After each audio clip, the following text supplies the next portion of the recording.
Hello guys, welcome back to my channel. तो दोस्तों मैं आप सभी के लिए लेकर आ गई हूँ एपिसोड 10 की हिंदी एक्सप्लेनेशन। तो चलिए दोस्तों देरी न करते हुए एपिसोड और वीडियो की शुरुआत करते हैं। तो एपिसोड की शुरुआत में हम देखते हैं जहाँ पे शेन मानियांग, लिन और लिन मुफान जो है वेयर हाउस के दरवाजे के सामने खड़े होते हैं। वहीं पे शेन मानियांग को जो है वेयर हाउस का दरवाजा खोलने के लिए पासवर्ड डालना होगा और उसके पास सिर्फ 3 अटेम्प्ट्स ही है। अगर वो तीनों अटेम्प्ट्स फेल हो जाते हैं तो वो पकड़ी जा सकती है। वहीं पे वो जो है पहला पासवर्ड डालती है, सोचती है कि शायद से कंपनी की जो एस्टैब्लिश डेट हो सकती है। वहीं पर जब पहला पासवर्ड डालती है तो वो अटेम्प्ट जो है फेल हो जाता है, जिसकी वजह से वो बहुत ज्यादा डर जाती है। फिर वहीं पर सोचती है कि क्या पासवर्ड हो सकता है इस वेयर हाउस के दरवाजे का। तभी वो सोचती है कि क्यों ना जोंग शिनयान की बर्थ डेट डाले। वहीं पे वो जो इसका बर्थडे डेट डालती है, वहीं पे वो उसका सेकंड अटेम्प्ट भी जो है फेल हो जाता है। तभी वो बहुत ज्यादा घबरा जाती है और डर रही होती है, सोच रही होती है कि कहीं वो पकड़ी ना जाए। तभी यहाँ पे लिन जैसे चिढ़ाते हुए बोलती है कि मिस जोंग शिनयान, आप इस कंपनी की सीईओ है ना, तो आपको जो है वेयर हाउस के दरवाजे का पासवर्ड नहीं पता, या फिर चेयरमैन जोंग ने कभी आपको इस वेयर हाउस के दरवाजे के पासवर्ड के बारे में बताया ही नहीं, या फिर आपको कभी इसके लायक समझा ही नहीं। वहीं पे वो जो है बहुत ज्यादा घबरा जाती है और अपने दिमाग को लगाना स्टार्ट कर देती है। वो सोचती है कि आखिर इस वेयर हाउस के दरवाजे का पासवर्ड क्या हो सकता है, कि तभी उसे सोचते सोचते एक्सीडेंट वाली रात याद आ जाती है, जिसमें कि जोंग शिनयान ने जो है उस वक्त उसे अपना फोन दिया था शेन मानियांग को, और पासवर्ड भी बताया था अपने फोन को खोलने के लिए जोंग शिनयान ने शेन मानियांग को। तभी यहाँ पे शेन मानियांग जो है सोचती है कि क्यों ना जोंग शिनयान के फोन का पासवर्ड हो सकता है इस वेयर हाउस के दरवाजे का पासवर्ड, और तभी वो जोंग शिनयान के फोन का पासवर्ड जो है वेयर हाउस का दरवाजा खोलने के लिए डाल देती है। और वहीं पे उसका पासवर्ड जो है करेक्ट हो जाता है, जिसपे कि लिन और लिन मुफान दोनों ही हैरान हो जाते हैं। वहीं पर जोंग शिनयान जो है चैन की सांस लेती है कि फाइनली उसने करेक्ट पासवर्ड डाल दिया है। वहीं पे फांग को भी पता चल जाता है, तो वो चैन को बताता है कि बॉस किसी ने जो है सही पासवर्ड डालकर दरवाजे को खोल दिया है, जिससे कि वो लोग हैरान होते हैं और खुश भी होते हैं इस बात को सुनकर। वहीं पे हम देखते हैं कि मानियांग ने पहला दरवाजा तो खोल दिया है वेयर हाउस का, अब उसे दूसरा दरवाजा खोलना है, जिससे कि लिन उससे बोलते कि मिस जोंग शिनयान, आप अपने फिंगरप्रिंट लगाकर दूसरे दरवाजे को भी खोल दीजिए।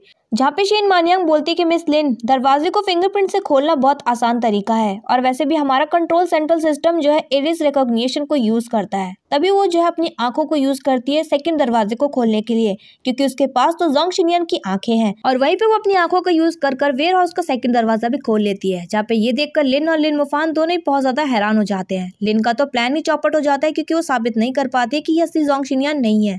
और फिर शेन मानियांग कहती है लिन को वेयर हाउस के अंदर जाने के लिए। फिर इसके बाद हम देखते हैं नेक्स्ट सीन में, जहाँ पे मानियांग जब अपने कैबिन में जाती है तो चैंग अकेले ही खड़ा होता है कैबिन के अंदर। तभी वो जो है पीछे से जाती है, सुकून भरा उसे हग कर लेती है। फिर वहीं पे चैंग भी जो है मानियांग की तरफ देखते हैं, फिर उसे अपनी गोद में उठाकर उसे काफी पैशनेटली किस कर लेता है। दोनों एक दूसरे को इंटेंसली किस कर रहे होते हैं। फिर हम दूसरी तरफ देखते हैं पे लिन मुफान जो है लिन को छोड़ते हुए कहता है कि आज तुमने जो कंपनी में हरकत की वो हरकतें करना छोड़ दो, और वैसे भी आज साबित हो चुका है कि वही असली जोंग शिनयान है।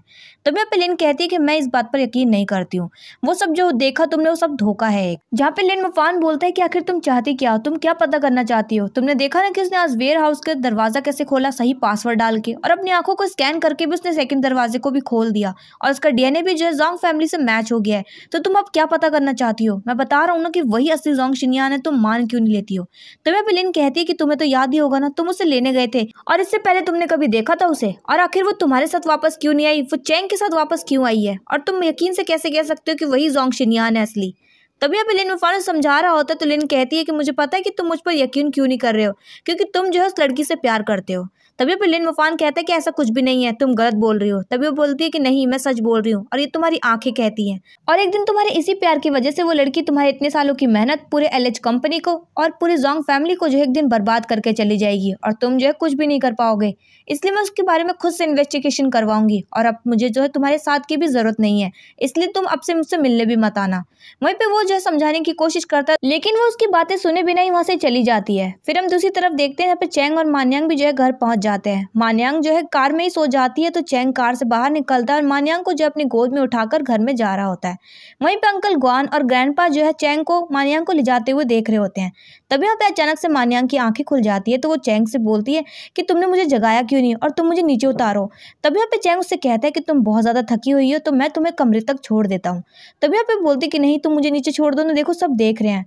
लेकिन चैंग जो उसकी जरा भी नहीं सुनता है, वो उसे कमरे तक ले जाता है, उसके शूज उतार कर उसे बेड पे लेटा देता है। वहीं पे वो जाने लग जाता है। तभी यहाँ पे मानियांग जो उसका हाथ पकड़कर उसे रोकते हुए बोलती है कि क्या तुम थोड़ी देर के लिए मेरे पास नहीं बैठ सकते हो, एटलीस्ट तब तक जब तक मैं सो नहीं जाती हूँ।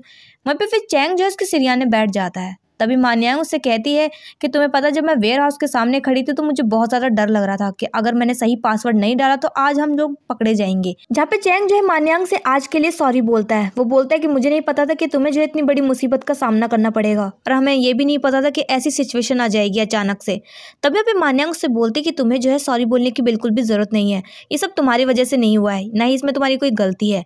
मुझे लगता है कि वो लिन जो है मुझसे कुछ ज्यादा ही पर्सनल हो रही है, या फिर उसको मेरी आइडेंटिटी पर शक हो गया है। तभी पे चैंग कहता है कि मुझे नहीं लगता कि ऐसा कुछ है जैसा तुम सोच रही हो। तभी मान्यांग बोलती कि शायद से तुम सही कह रहे हो, अगर उसको मुझ पर शक होता तो वो हमारे साथ ऐसे आज कोलैबोरेशन नहीं करती और ना ही ऐसे वेयर हाउस में जाने के लिए कहती। वैसे वो तो अच्छा हुआ कि मुझे जो है सही वक्त पर सही पासवर्ड याद आ गया और दरवाजा खुल गया, और सबसे ज्यादा मदद तो शिनयान की आंखों की वजह से हो गई जो कि मेरे पास है। फिर तभी वो बातों बातों में चैंग से बोलती है कि पहले तुम मुझसे बहुत ज्यादा नफरत करते थे ना, क्योंकि मेरी जान बचाते हुए जोंग शिनयान ने उस दिन अपनी जान गंवा दी। अगर वो उस दिन मुझे बचाने नहीं आती तो आज वो जिंदा होती और ना ही उसको अपनी आंखें डोनेट करनी पड़ती मुझे। तभी यहाँ पे चैंग उससे कहता है कि इसमें तुम्हारा जरा भी कसूर नहीं है, और तुम इन सब सिचुएशन में इसलिए पड़ी क्योंकि तुम हूबहू शिनयान जैसी दिखती हो। और रही बात तुम्हारी आंखों की, तो वो आंखें जो है मैंने डॉक्टर से कह के तुम्हें लगवाई है, तो तुम अपने आप को ब्लेम मत करो। शिनयान जो है तुम्हें बचाते हुए उसने अपनी जान गंवाई है, तुम बस अपनी जिंदगी अच्छे से जियो।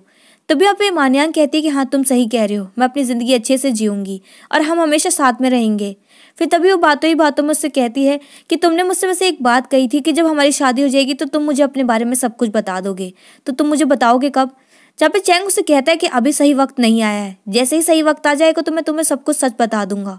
फिर हम नेक्स्ट सीन में देखते हैं जहाँ पे वो दोनों जो है सो रहे होते हैं। तभी चैंग को जो है फिर से एक डरावना सा सपना आता है जिसमें उसकी गाड़ी का एक्सीडेंट हो जाता है। उसमें उसके पेरेंट्स जो उससे दूर जा रहे होते हैं, वहीं पे शिनयान भी उससे दूर जा रही होती है, तो वो काफ़ी ज़्यादा डर जाता है। तभी वो रोते हुए कह रहा होता है कि प्लीज़ मुझे छोड़ के मत जाओ, मेरे साथ ही रहो। और वहीं पे वो सपने में एक छोटा बच्चा होता है जो कि अपनों को दूर जाते हुए देखकर रो रहा होता है। तभी वहाँ पे मान्यांग को जो उसकी आवाज़ आ जाती है, तुरंत ही उठ जाती है, तो वो चैंग के पास जाती है। चैंग जो बस इतना ही कह रहा होता है कि प्लीज़ मुझे छोड़ के मत जाओ, मेरे साथ रहो, मुझे छोड़ के मत जाओ। वो बार बार बस यही बात बोल रहा होता है। और तभी वहाँ पे मान्यांग उसे संभालते हुए कहती है कि तुम डरो मत, मैं हमेशा तुम्हारे साथ हूँ और तुम्हें कभी भी छोड़कर नहीं जाऊंगी, और जब तक मैं यहाँ तुम्हारे साथ हूँ तो तुम्हें हमेशा प्रोटेक्ट करूंगी, और मेरे होते हुए तुम्हें कभी भी कोई चोट नहीं पहुंचा सकता। तभी वहाँ पे चैंग की अचानक से आंख खुल जाती है। वो मान्यांग को अपनी आंखों के सामने देखता है तो एकदम से शांत हो जाता है। और फिर हम नेक्स्ट सीन में देखते हैं जहाँ पे चैंग जो है अपने सीक्रेट प्लेस पे जाता है, जहाँ पे फांग और युआन जो है पहले से ही मौजूद होते हैं। तभी वहाँ पे चैंग जो है युआन से कहता है कि अपना बैग पैक करो और फ्लाइट की पहली टिकट बुक कर इटली के लिए निकल जाओ, और वहाँ पे डॉक्टर थाई को लेकर आओ जल्द से जल्द यहाँ पर। तभी वहाँ पे फांग जो है चैंग की ऐसी बातें सुनकर उससे कहते हैं कि क्या हुआ, क्या हमारा प्लान एक्सपोज हो गया? तभी पे चैंग उसे बताते हैं कि नहीं, ऐसा कुछ भी नहीं हुआ है, लेकिन इसका मतलब ये जरा भी नहीं है कि हम एक्सपोज नहीं हो सकते, हम हो सकते हैं कभी भी, क्योंकि लिन और उसका भाई बहुत ज्यादा प्रिपेयर्ड हो चुके हैं और उनकी नजर जो है हम पर ही है, इसलिए हमें जो है अपने हर एक कदम को सावधानी से रखना होगा। वहीं पे हम दूसरी तरफ देखते हैं जहाँ पे नन्ना की मॉम जो है ढेर सारी ड्रिंक्स को डिलीवर करने के लिए पैक कर रही होती है। वहीं पे मान्यांग के डैड पूछते हैं कि आखिर तुम इतनी सारी ड्रिंक्स को लेकर कहाँ जा रही हो? तभी यहाँ पे नन्ना की मॉम बताती है कि उन्हें जो है एक बहुत बड़ी कंपनी से ऑर्डर आया है इतनी सारी ड्रिंक्स को डिलीवर करने का, और वहीं पे वो ये भी बताती है कि इस कंपनी में जो है नन्ना काम करती है और वो एलएच कंपनी के बारे में बात कर रही होती है। और वहीं पे वो ये भी बोल रही होती है कि क्या पता डिलीवर करते वक्त नन्ना से उनकी मुलाकात हो जाए तो कितना ज़्यादा अच्छा हो जाएगा। फिर तभी यहाँ पे मान्यांग के जो डैड हैं वो नन्ना की काफ़ी तारीफ करते हैं। वो बोलते हैं कि नन्ना बहुत ज़्यादा समझदार लड़की है, लेकिन मान्यांग ऐसी बिल्कुल भी नहीं है, वो हमेशा उन्हें डिसअपॉइंट करती है। तभी यहाँ पे नन्ना की मॉम बोलती है कि जो चीज़ आपको दुख पहुँचाती है तो आप उनको याद क्यों करते हैं। वहीं पे हम कंपनी में नन्ना को देखते हैं जो कि घूम रही होती है कि तभी यहाँ पे अचानक से फांग आ जाता है उसके सामने, उससे कहता है कि मुझे तुमसे थोड़ी सी बात करनी है, क्या तुम रुकोगी थोड़ी देर के लिए? जहाँ पे नन्ना उससे कहती कि मेरे पास ज़रा भी टाइम नहीं है। तभी यहाँ पे वो बोलते कि मुझे बस 2 मिनट चाहिए। तभी वो कहती कि मैं इस ऑफिस में काम करने के लिए आई हूँ, मेरे पास 2 मिनट का भी वक्त नहीं है। तभी वो कहता है कि ठीक है, तुम मुझे 1 मिनट भी मत दो, 30 सेकंड दे दो। वहीं पे वो उसे वक्त देती है, तो वो जैसी बात करना शुरू करता है तो वो कहती है तुम्हारा टाइम खत्म हो गया। तभी वो कहता है कि इतनी जल्दी? फिर वो बोलता है कि मैं बस तुमसे सॉरी बोलने आया हूँ, मेरी ऐसी कोई इंटेंशन नहीं थी उस दिन तुम्हें ऐसे जबरदस्ती पकड़ने की। वो तो तुम बस मेरे बॉस की शादी में इतना ज्यादा शोर मचा रही थी, चिल्ला रही थी, जोरों से उनका नाम पुकार रही थी, तो इसलिए हम लोगों ने जो है तुम्हें उठाकर लेके गए। और उस दिन तुमने जो है युआन को भी काट लिया था और तुम ऐसे चुप भी नहीं हो रहे थे, इसलिए मैंने जो है तुम्हें चुप कराने के लिए उस दिन अचानक से किस कर लिया। तभी वहाँ पे नन्ना एकदम से हैरान हो जाती है और बोलती है कि क्या ये तुम्हारा माफी मांगने का तरीका है? और ऐसे कौन किस करता है किसी को समझाने के लिए? फिर हम वहीं पे नेक्स्ट सीन में देखते हैं जब पे शेन मान्यांग जो है अपने कैबिन में बैठी होती है और कुछ काम कर रही होती है कि तभी यहाँ पे लिन मुफान जो एक फाइल लेकर आता है और उसे ज्वेलरी डिजाइन देखकर कहता है कि प्लीज आप इन्हें फाइनल कर दीजिए। तभी यहाँ पे शेन मान्यांग कहती है कि सॉरी, मैं इन्हें फाइनल नहीं कर सकती जब तक चैंग नहीं आ जाता। चैंग से पूछ के ही मैं इन्हें फाइनल करूंगी। तभी यहाँ पे उसे खुद ऑकवर्ड लगता है, तो वो सोच रही होती कि वो इस कंपनी की सीईओ होने के बावजूद भी तो वो चैंग का इंतजार क्यों करे, वो उससे क्यों पूछे। फिर वहीं पे वो लिन मोफान से जो है फाइल मांगती है और बोलती कि ठीक है मैं ही फाइनल करती हूँ इन्हें। वहीं पर जब डिजाइन देख रही होती है तो लिन मोफान जो है अपने ही मन में सोच रहा होता है कि क्या वो जो सोच रहा है ये सच है, क्या ये शेन मान्यांग है या फिर ये असली जोंग शिनयान है।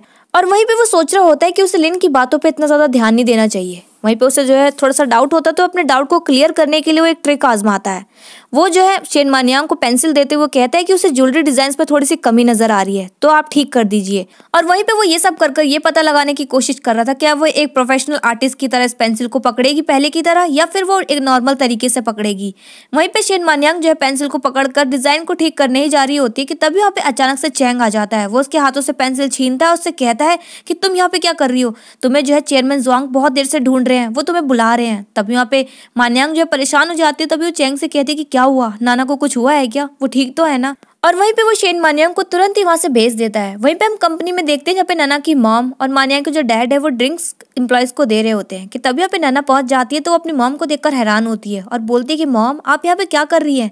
जब पे उसकी मॉम बोलती है कि तुम्हारी कंपनी वालों ने हमें यहाँ पे बुलाया है। कि तभी यहाँ पे अचानक से शेन मान्यांग आ जाती है, जहाँ पे नन्ना की मॉम की जो है नजर पड़ जाती है। तो वो बोलती कि ये तो शेन मान्यांग है, ये यहाँ पे क्या कर रही है, ये तो बाहर पढ़ने गई थी ना, और इसने ये कैसे कपड़े पहने हुए हैं। तभी यहाँ पे नन्ना बताती है कि नहीं मॉम आपको गलतफहमी हुई है, ये कोई शेन मान्यांग नहीं है, ये उनकी जैसे दिखती जरूर है, ये इस कंपनी की सीईओ मिस जोंग शिनयान है। तभी यहाँ पे मान्यांग की नजर भी जो है नन्ना की मॉम पर पड़ जाती है, तो वो काफी ज्यादा घबरा जाती है। वहीं पे फांग भी देख लेता है, तो फांग तुरंत ही शेन मान्यांग के पास आता है। वो बोलता है कि मैडम आप मुझे ही ढूंढ रही है ना, बॉस ने मुझे आपको ले जाने के लिए कहा है। और फिर वहीं पे फांग मान्यांग से धीरे से कहता है कि मिस जोंग आपको घबराने की बिल्कुल भी जरूरत नहीं है, आपको बस काम डाउन रहना है और आपको रिएक्ट तो बिल्कुल भी नहीं करना है। वहीं पे वो जोंग शिनयान को वहां से ले जा रहा होता है। वहीं पे हम दूसरी तरफ देखते हैं जहाँ पे चैंग जो है लिन मोफान को समझा रहा होता है, उससे कह रहा होता है कि मैंने देखा कि तुम अभी क्या करवाने की कोशिश कर रहे थे। तब यहाँ पे लिन मोफान उससे कहता है कि तो तुम्हें ये भी पता होना चाहिए कि मुझे जो है कुछ पता चल गया है। तब यहाँ पे चैंग उससे कहता है कि तुम्हें जो कुछ भी पता चल गया हो उससे मुझे कोई फर्क नहीं पड़ता है। तब यहाँ पे लिन मोफान उससे कहता है कि अगर तुम्हें फर्क नहीं पड़ता है तो मुझे सारी बातों के बारे में बता क्यों नहीं देते हो, मुझे जाननी है सारी बातें। तभी यहाँ पे चैंग उससे कहता है कि अगर तुम्हें सारी बातें जाननी है तो तुम्हें मेरे साथ एक जगह पर जाना होगा, क्या तुम्हारे अंदर इतनी हिम्मत है। वहीं पे हम दूसरी तरफ देखते हैं जहाँ पे शेन मान्यांग जो है फांग के साथ चुपचाप नजरअंदाज करते हुए सब कुछ वहां से निकल रही होती है कि तभी उसका सामना जो है उसके डैड के साथ हो जाता है। वो अपने डैड को एकदम से अपने सामने देखकर बहुत ज्यादा घबरा जाती है और वहीं पे उसका पर्स जो है उसके हाथों से नीचे गिर जाता है डर के मारे। वहीं पे उसके डैड के पास जो एक डॉग होता है, वो डॉग भी जो है शेन मान्यांग को पहचान लेता है। तभी वो जो है उसकी तरफ भागने की कोशिश कर रहा होता है। और दोस्तों यहीं पर एपिसोड 10 की एंडिंग हो जाती है। तो दोस्तों मैं मिलूंगी मेरे नेक्स्ट वीडियो में एपिसोड 11 की हिंदी एक्सप्लेनेशन के साथ। आपको इस वीडियो और एपिसोड की हिंदी एक्सप्लेनेशन कैसी लगी कमेंट बॉक्स में कमेंट करके जरूर बताएं। चैनल पर नया सब्सक्राइब करें, वीडियो को लाइक करना ना भूलें। And thanks for watching my video.